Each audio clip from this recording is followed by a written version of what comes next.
नमस्कार दोस्तों, एस्ट्रो मनन में आपका स्वागत है। आज हम बात करेंगे शुक्र की। 23 अक्टूबर 2020 को शुक्र अपनी नीच राशि कन्या में प्रवेश कर रहा है, जो कि 16 नवंबर 2020 तक इसी राशि में रहेगा। शुक्र का हमारे ज्योतिष में बहुत बड़ा महत्व है। शुक्र सबसे चमकीला ग्रह है और सबसे स्त्री ग्रह की संज्ञा दी गई है इसे, क्योंकि कुंडली में ये पत्नी के लिए पति और पति के लिए पत्नी का कारक है। इसके अलावा भी हमारा जो सुख है, हमारा वैभव है, हमारी कंफर्ट्स हैं, जो भी सुख के साधन हैं, वाहन आदि है, वो हम शुक्र से ही देखते हैं। अच्छा स्वास्थ्य भी शुक्र से देखा जाता है, क्योंकि आदमी अगर स्वस्थ हो तभी वो क्योंकि गृहस्थ जीवन का भी ये रिप्रेजेंट करता है, तो अच्छे स्वास्थ्य से ही आदमी अपना गृहस्थ जीवन अच्छे से बिता सकता है।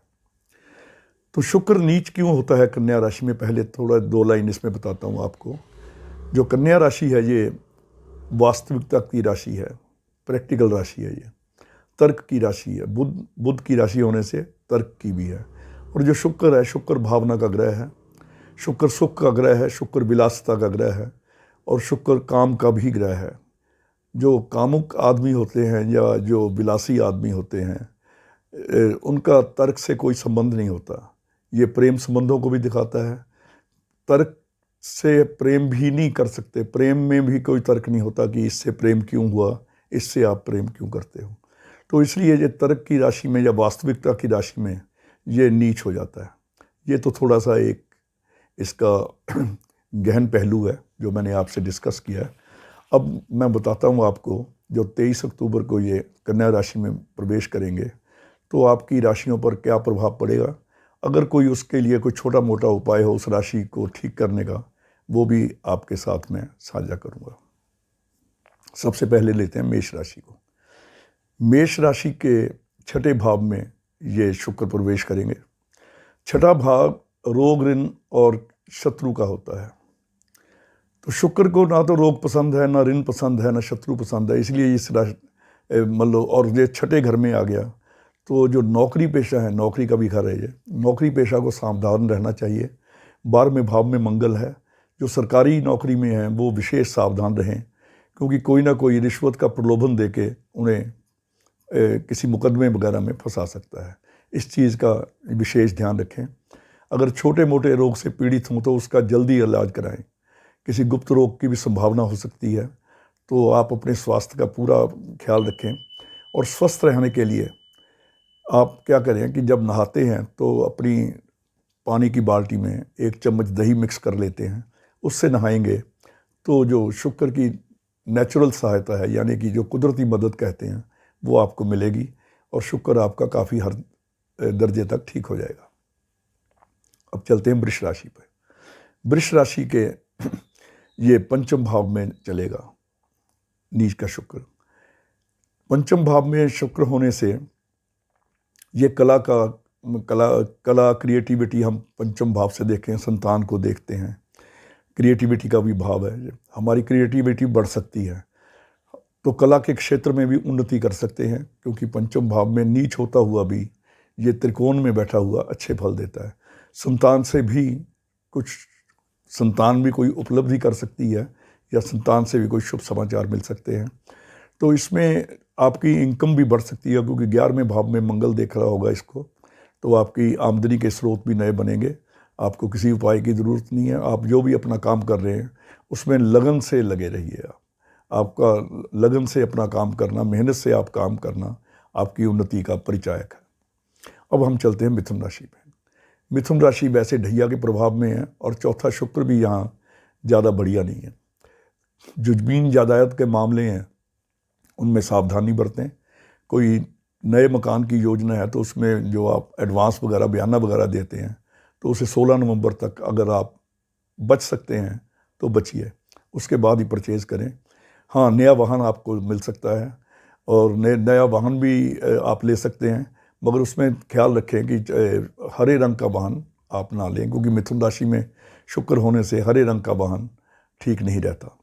और वैसे अगर कोई किसी तरह की कोई परेशानी हो तो चौथे भाव के शुक्र में आप अगर दाल देते हैं चने की मंदिर में कभी कभी हफ्ते में एक बार, तो आपका शुक्र ठीक से काम करेगा, क्योंकि चौथे भाव में बृहस्पति उच्च का होता है, इसलिए उच्च ग्रह का उपाय करने से शुक्र यहाँ ठीक हो जाएगा। इसके बाद हम चलते हैं कर्क राशि में। कर्क राशि के तीसरे भाव में ये शुक्र चलेगा। तीसरा भाव होता है कुंडली का, भाई बहनों का और आपके पराक्रम का भाव है। शुक्र तीसरे भाव में आके पराक्रम की कमी करता है। आप आलसी हो सकते हैं, इसलिए आलस्य को त्यागें। हर एक आपके काम में जो भी रुकावट होगी वो आपके अपने कारण होगी। आप आलस्य को त्यागें और अपने भाई बहनों से जो संबंध है वो मधुर रखें। कोई रिश्तेदार आता है तो उसकी अच्छे से आवभगत करें, और पड़ोसी से ख्याल रखें इन दिनों में बिल्कुल कोई वाद विवाद न करें, नहीं तो कोई परेशानी हो सकती है। अब हम चलते हैं सिंह राशि पे। सिंह राशि के ये दूसरे भाव में आ रहा है, और दूसरा भाव वाणी का होता है, धन का होता है, कुटुंब का होता है, ससुराल का होता है। इन सब से संबंध आपके बढ़िया रहेंगे।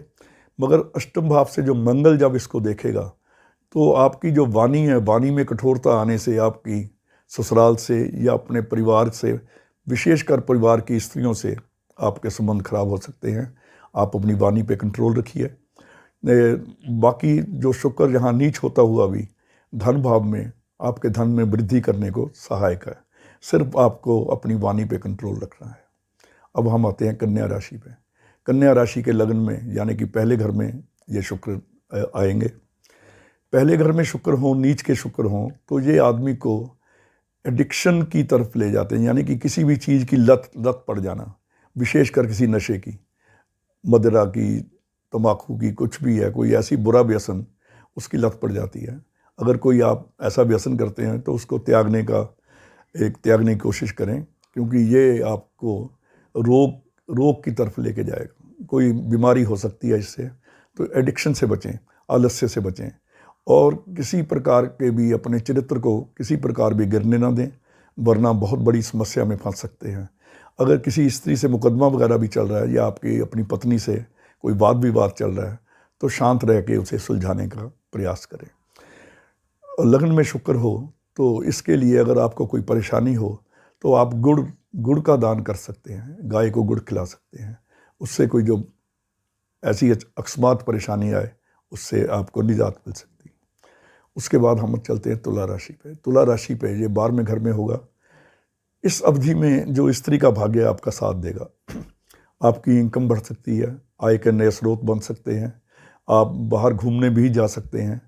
मगर बाहर जो घूमने जाएंगे या जाते हैं तो वहाँ आपको अपने, क्योंकि नीच का शुक्र है, सामान का ध्यान रखें, आप अपने पैसों का ध्यान रखें, क्योंकि 12वां शुक्र जो होता है जब नीच का हो तो वो सफ़र में या जब आदमी बाहर जा रहा होता है तो किसी सामान की चोरी वगैरह करवा देता है। इससे आप सावधान रहें। और 12वां शुक्र हो तो इसके लिए भी जो गाय की सेवा है तो वो बहुत ही उत्तम बताई गई। उसके बाद हम चलते हैं वृश्चिक राशि पे। वृश्चिक राशि के 11वें भाव में ये चलेंगे शुक्र। 11वां भाव इनकम का भाव है। अगर आप मीडिया कर्मी हैं, आपकी तरक्की हो सकती है। अगर आप कला के क्षेत्र में जुड़े हुए हैं तो आपको विशेष लाभ होगा। अगर आप राइटर हैं, कुछ लिखते हैं, तो भी आपके लिए ये उपलब्धि का समय है। आमदनी के स्रोत नए बन सकते हैं। तो समय का सदुपयोग करें और अपना मेहनत से जो अपना काम कर रहे हैं उसमें काम करते रहें। आलस्य को त्यागें तो आपको कोई ना कोई, ये इस अवधि में कोई ना कोई आपको उपलब्धि जरूर मिलेगी। इसके बाद हम चलते हैं धनु राशि पे। धनु राशि के 10वें भाव में शुक्र चलेंगे। 10वां भाव आपका कार्यस्थल है, आपका ऑफिस है, आप जहाँ काम करते हैं वहाँ पे हैं। तो वहाँ पे जो आपकी अगर कोई स्त्री कुलीग्स हैं, जो आपकी जो फीमेल कुलीग्स हैं, उनके साथ अपना व्यवहार ठीक रखें। उनसे कोई भी किसी प्रकार की बदतमीज़ी ना करें, नहीं तो आपकी नौकरी पे कि किसी प्रकार का भी कोई कष्ट आ सकता है। तो ये विशेष ध्यान रखने की बात है कि इसमें चरित्र को संभाल के रखें और अपनी वाणी पे संयम रखें। उसके बाद आती है मकर राशि। मकर राशि के 9वें भाव में शुक्र चल रहे हैं। 9वें भाव में शुक्र हैं, 3रे भाव में मंगल होगा। तो ये जो आपका साहस बढ़ेगा। आप धार्मिक यात्राएं भी कर सकते हैं। इसमें कोई परिवार के साथ घूमने का प्रोग्राम बन सकता है। उसमें भी आपको सावधानी रहने की ज़रूरत है, क्योंकि नौमा जो शुक्र है, ये आदमी नौमा शुक्र होने से मंगल कई बार ख़राब हो जाता है। मंगल ऑलरेडी तीसरे भाव में वैसे बहुत अच्छे हैं, तो इसमें भी आपको सफ़र में लड़ाई झगड़े से बचना चाहिए। विशेषकर किसी से वाद विवाद हो तो हाथ जोड़ के निकल लें आप। उसके बाद आती है कुंभ राशि। कुंभ राशि में आपके जो शुक्र हैं वो अष्टम स्थान में प्रवेश कर रहे हैं। अष्टम स्थान में शुक्र होने से आप पत्नी से अगर क्रोध करेंगे तो पत्नी से वाद विवाद हो सकता है। कोई गुप्त रोग जो पहले कभी ना हुआ हो उसके भी उजागर होने की संभावना है। अगर आप डायबिटीज़ वगैरह या कोई और किसी तरह के यूरिन इन्फेक्शन वगैरह से पीड़ित हैं तो इस अवधि में अपना खान पान का विशेष ध्यान रखें। अष्टम शुक्र हो तो आप अगर चिड़ियों को या पक्षियों को सफ़ेद ज्वार डालते हैं तो इसके दुष्प्रभाव से आप बच सकते हैं। बड़ा सिंपल उपाय है, करेंगे तो शुक्र के दुष्प्रभाव आपको तंग नहीं करेंगे। उसके बाद आते हैं आखिरी राशि मीन पे। मीन के ये सप्तम भाव में भ्रमण करेंगे। नीच का शुक्र जब सप्तम भाव में होता है तो इसमें विशेष रूप से एक्स्ट्रा मैरिटल अफेयर्स उसकी तरफ आदमी आकर्षित होता है। तो जो अपनी पत्नी के अलावा किसी की और मत देखिए, नहीं तो घर में काफ़ी बड़ी समस्या का सामना करना पड़ सकता है। जो पार्टनर है, क्योंकि लगन में मंगल है, आप अपनी जिद के आगे कुछ नहीं समझेंगे किसी को भी। तो अगर कोई पार्टनरशिप में काम करते हैं तो पार्टनर की बात को ध्यान से सुने। कोई वाद विवाद मन में आता है तो कुछ देर के लिए शांत रहें, क्योंकि हो सकता है कि आपकी जल्दबाजी या आपका गुस्सा आपके बने हुए काम को या आपके जमे हुए बिजनेस को ख़राब कर दे। इस प्रकार ये जो छोटा छोटा मैंने आपको ये शुक्र का वर्णन है कि नीच राशि में आके आपकी राशि पर कैसा प्रभाव डालेगा, उसको मैंने बताने की कोशिश की है। ये आपकी चंद्र राशि के हिसाब से मैंने बताया है। जिनको अपनी चंद्र राशि जन्म की ना पता हो तो वो अपनी नाम राशि है उससे भी अगर ये उससे भी लागू करेंगे तो आपको काफ़ी फल मिलेंगे, काफ़ी परिणाम वैसे ही मिलेंगे। तो आज के लिए इतना ही। बाकी अगली किसी अच्छी और वीडियो के साथ आपके लेके ज्ञानवर्धक वीडियो के साथ आपके साथ फिर मिलूँगा। तब तक के लिए धन्यवाद, नमस्कार।